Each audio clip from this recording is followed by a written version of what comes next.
प्रिय विद्यार्थियों, आज हम एमए उत्तरार्ध राजनीति विज्ञान के paper 9th a research methodology की चर्चा करेंगे। आज का हमारा अध्ययन का विषय रहेगा तथ्य सामग्री संकलन की प्रविधियाँ।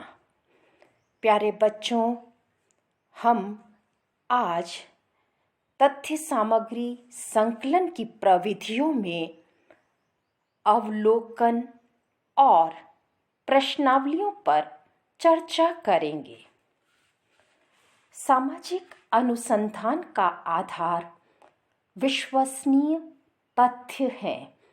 अनुसंधानकर्ता अपनी समस्या से संबंधित स्रोतों का पता लगाने के पश्चात तथ्यों, डेटा का संकलन करना चाहता है।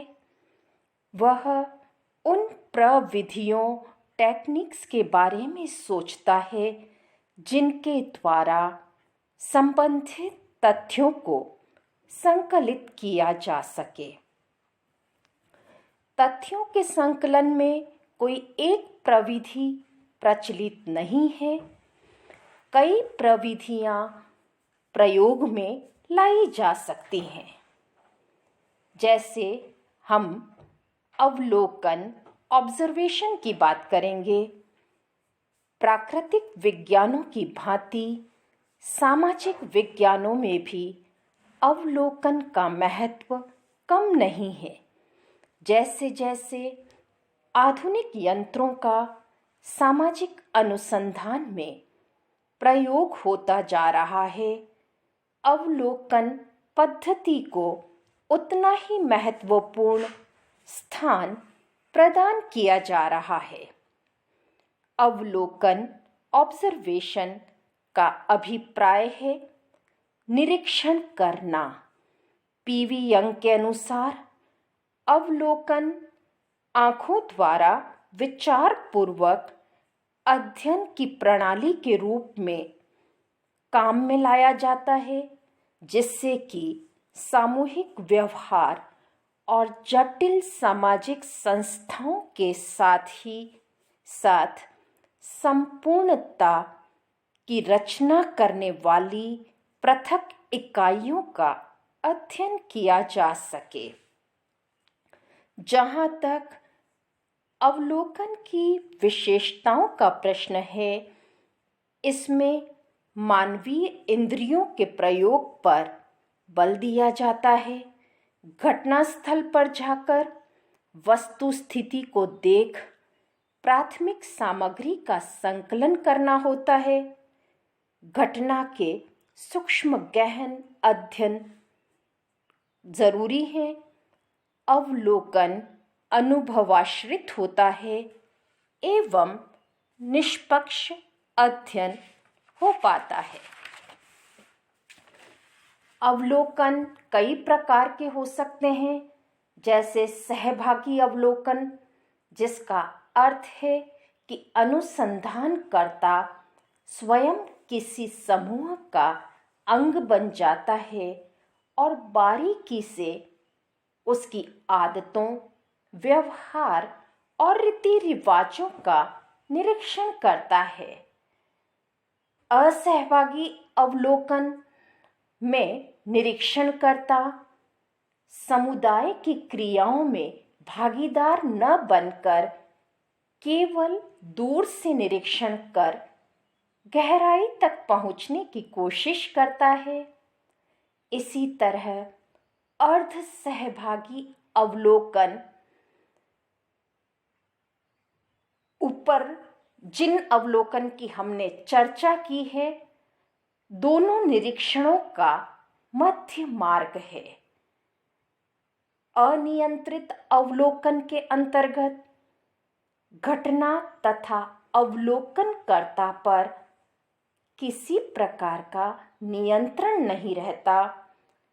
इसका प्रयोग उस समय अधिक किया जाता है जब सामाजिक घटना की प्रकृति बड़ी जटिल होती है। नियंत्रित अवलोकन में अवलोकन की संपूर्ण योजना पहले से ही तैयार कर ली जाती है। बाद में निरीक्षण द्वारा सूचनाओं को एकत्र कर लिया जाता है। सामूहिक अवलोकन में यदि किसी एक ही सामाजिक घटना का विभिन्न अनुसंधानकर्ताओं द्वारा निरंतर अलग अलग निरीक्षण किया जाता है तो वह सामूहिक अवलोकन की श्रेणी में आता है। अवलोकन प्रविधि की महत्ता इस दृष्टि से है कि इसमें अनुसंधानकर्ता स्वयं घटना की वस्तुस्थिति का पता लगाता है, जिससे तथ्य सामग्री में पक्षपात प्रवेश नहीं कर पाता। यह काफी विश्वसनीय है एवं सबसे सरल भी मानी जाती है। इस विधि में सत्यापनशीलता भी संभव हो पाती है। प्यारे बच्चों, अब हम तथ्य सामग्री संकलन की अन्य प्रविधि प्रश्नावलियों की चर्चा करेंगे। आधुनिक अनुसंधानों में प्रश्नावली का उद्देश्य अध्ययन विषय से संबंधित प्राथमिक तथ्य सामग्री को एकत्र करना है। प्रश्नावली का अर्थ उस सुव्यवस्थित तालिका से है जो विषय के संबंध में सूचनाएं प्राप्त करने में सहयोग देती है। सामाजिक, आर्थिक और राजनीतिक सर्वेक्षणों में तथ्यात्मक जानकारी प्राप्त करने के लिए प्रश्नावली को अत्यंत महत्वपूर्ण पद्धति माना जाता है।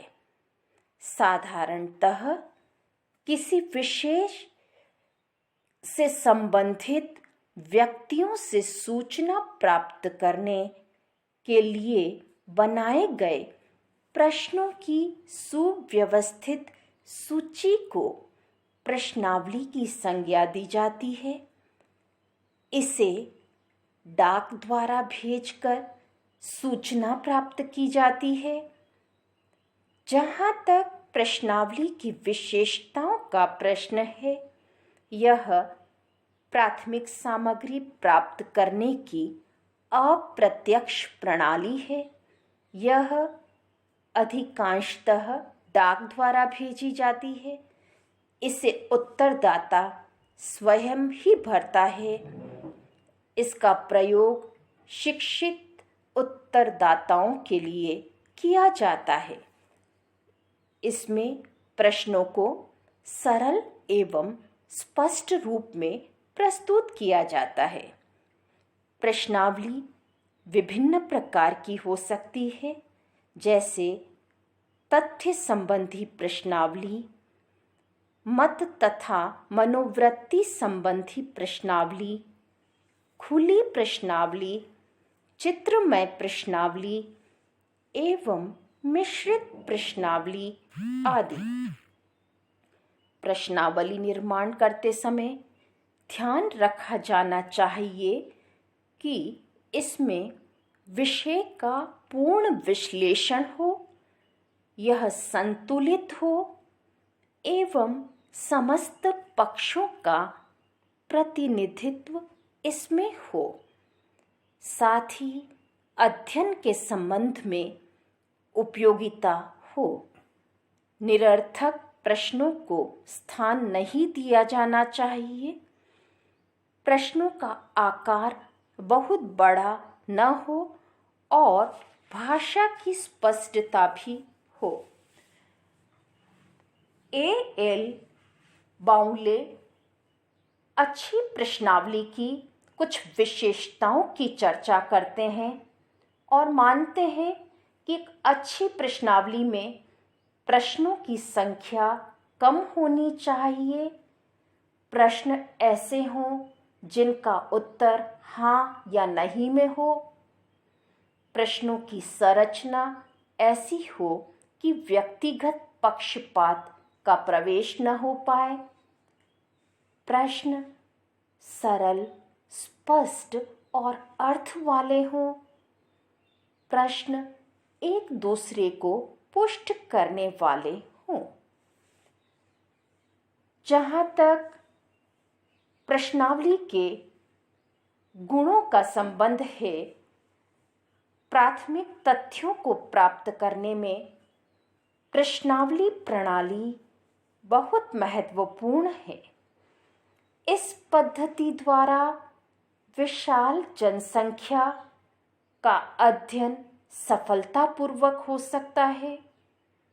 इस प्रणाली में क्षेत्रीय कार्यकर्ताओं को नियुक्त करने की आवश्यकता नहीं रहती, अतः व्यय की बचत होती है। यह एक सुविधाजनक प्रविधि है। सूचनाओं को कम समय के अंदर ही प्राप्त कर लिया जाता है। इस पद्धति द्वारा प्राप्त सूचना अधिक निष्पक्ष, स्वतंत्र व विश्वसनीय होती है। यद्यपि यह प्रणाली भी दोषरहित नहीं है। इसका प्रयोग केवल शिक्षित व्यक्तियों के लिए ही किया जा सकता है, जिससे प्रतिनिधित्वपूर्ण निदर्शनों का चयन नहीं हो सकता। कई बार उत्तरदाता अधिक दिलचस्पी नहीं लेते, जिससे पूर्ण सूचना की कम संभावना होती है। कई बार प्रश्नावली के उत्तर भी समय पर नहीं आते। लेकिन प्यारे बच्चों, इन सब के बावजूद भी प्रश्नावली द्वारा तथ्य सामग्री को एकत्र करने में काफ़ी सुविधा रहती है। इसी कारण तथ्यों को संकलित करने के लिए इसको अधिक अपनाया जा रहा है।